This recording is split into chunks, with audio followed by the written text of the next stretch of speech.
Again, a lot of people contact me about wanting to time the market in terms of when to put the home on the market. And so I thought I would give you the same information that the answers that I'm giving them. As always, my advice is that you want to be on the market earlier than later, but I think it helps for me to perhaps explain why and what's a little bit different about our market. And so last year I did sell a few homes that were sold to people who were relocating directly from New York or California or some of these areas. But they were all homes that were really very special homes, all about $1 million or higher. Really these 1 in a million homes that somebody was motivated to buy.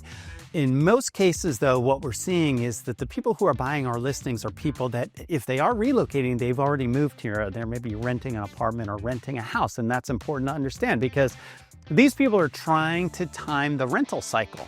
So often, more often than not, these leases are going to expire in April or May, and they're having to give 60-day notice or at least 30-day notice to the landlord as far as moving out. So that means their buying cycle is pushed up earlier into the year. By the time May comes around or June comes around, they've already had to decide either I'm going to buy a house or I'm going to renew my lease. So if you're putting a home on the market in June, you already missed out on a big portion of that market. Second thing I always point out is, of course, our market is very, very, very international.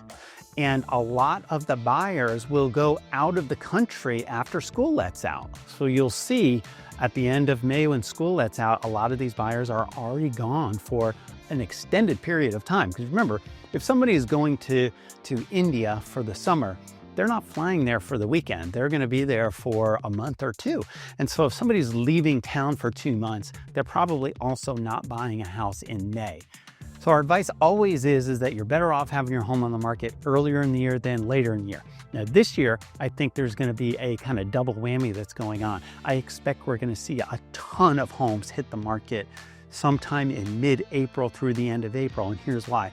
Because of the way Easter is set up in the calendar earlier in the year, and with the spring breaks from the different schools around the area, you're going to see a lot of people looking at that calendar and saying, well, you know, I'm going to hold off. I don't want to list over spring break. I don't want to list over Easter. So that next weekend after Easter and the following weekend, I expect we're going to see an explosion of homes coming on the market at that time. And I don't expect that we're going to see a same number of buyers entering the market at that time. So what you may wind up doing is selling into a market where we have a lot more competition and not a lot more buyers. So that typically is not working out great for our sellers in this market the last few years.